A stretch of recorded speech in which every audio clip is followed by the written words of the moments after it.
Windswept hearts.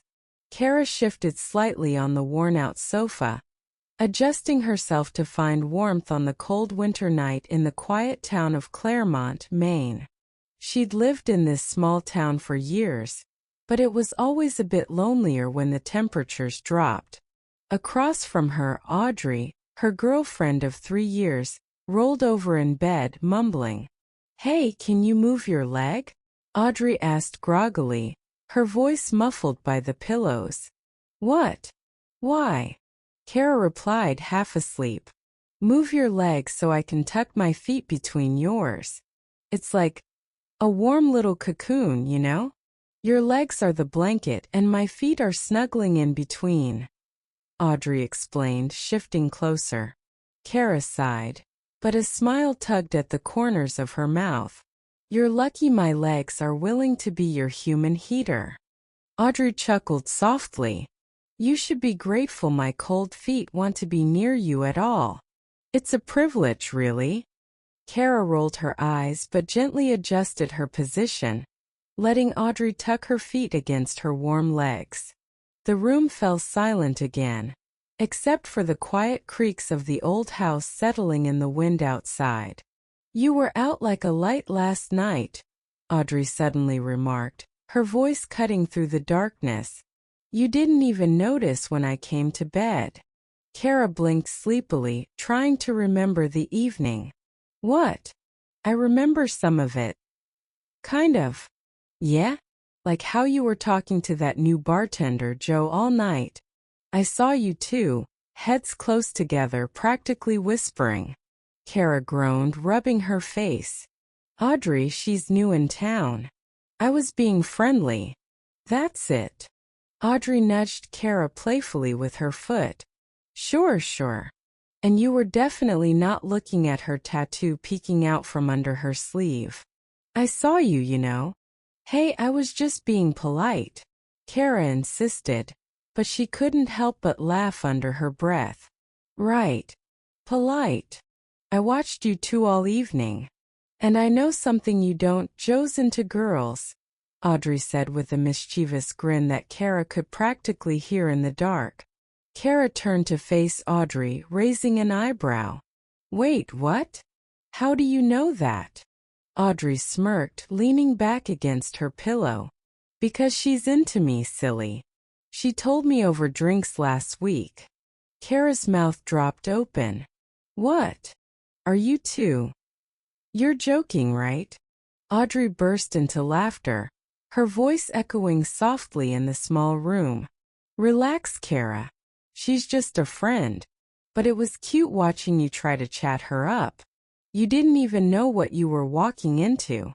Kara buried her face in her hands, half amused and half embarrassed. "You're impossible, you know that?" Audrey reached out, giving Kara's arm a gentle squeeze. "Come on, don't be like that.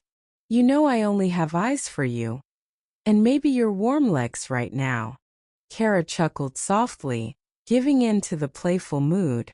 "All right, fine. But you owe me for the teasing." Audrey pretended to think about it for a moment. "Okay, I'll pay you back with extra warm feet snuggles. Deal." Kara shook her head, but she couldn't hide the smile spreading across her face. "Deal. But no more surprises about new friends, okay? My heart can't take it." "Promise," Audrey whispered, settling back into the warmth. "And don't worry.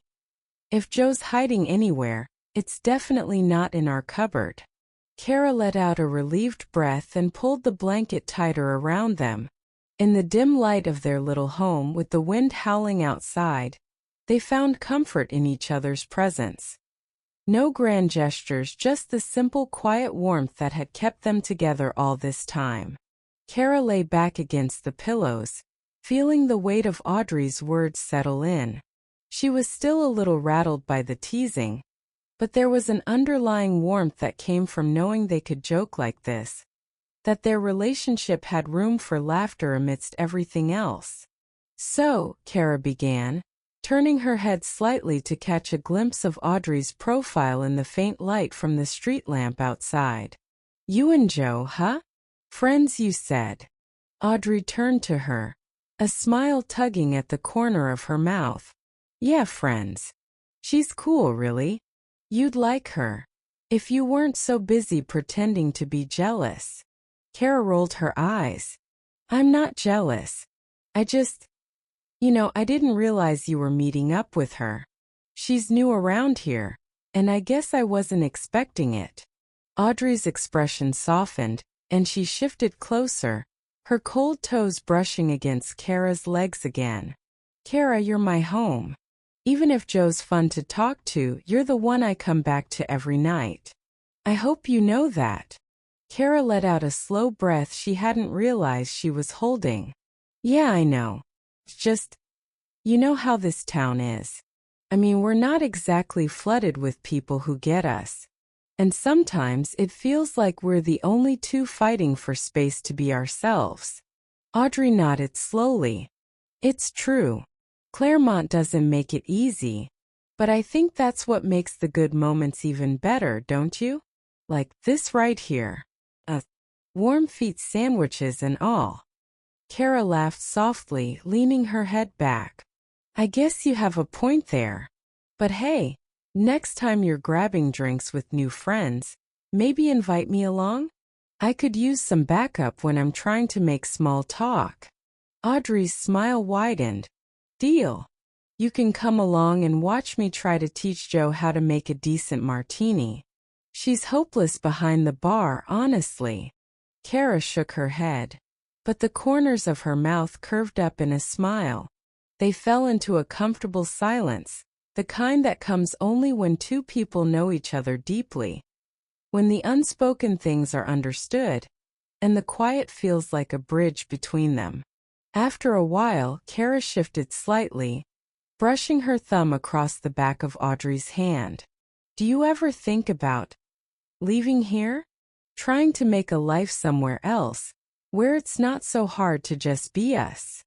Audrey glanced at her, the question hanging between them like a breath that hadn't yet been released. Sometimes, yeah. But I also think we'd be giving up a lot, you know? Like this place, this house, it's not perfect, but it's ours. And there's something about fighting for your space that makes it feel even more like home. Kara nodded, her mind wandering back through memories of late-night talks, whispered secrets, and long walks through the town when they felt like the only two people in the world. There had been hard times, sure, but there had also been moments of pure magic, the kind that made her believe in the possibility of something more. I guess I'm scared, Kara admitted, her voice barely more than a whisper. Scared that if we left, we'd lose that magic somehow. Audrey squeezed her hand gently, her touch a grounding force. I get it. But you know the magic isn't in this town. It's in us. It's in the way you look at me when you think I'm not watching, and the way you hum that off-key song when you're making breakfast. It's in the way we hold each other when the rest of the world feels too big. Kara blinked back, the sting of emotion in her eyes, feeling the weight of those words settle into her heart. You always know the right thing to say, don't you? Audrey smirked, leaning in to press a soft kiss against Kara's forehead. Only when I'm right, which is most of the time, as you know. Kara chuckled, resting her head against Audrey's shoulder. Yeah, I'll give you that one. They lay there, wrapped in each other's warmth, the world outside fading into the background. The uncertainty, the challenges of their small-town life, and the worries about the future all felt distant in that moment, replaced by the quiet knowledge that whatever came next, they would face it together. Audrey broke the silence with a mischievous grin. By the way, you owe me breakfast tomorrow for all this heart-to-heart. And maybe some coffee. Lots of coffee. Kara rolled her eyes playfully. Fine.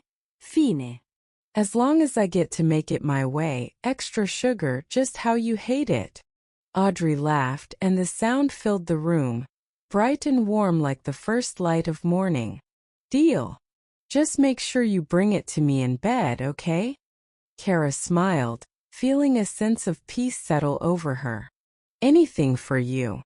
As they drifted off to sleep, the wind continued to blow outside, carrying the promise of another cold morning. But inside, wrapped in each other's arms, they knew they had found something more than just warmth. They had found a place where they could be themselves, imperfect, uncertain, but always together.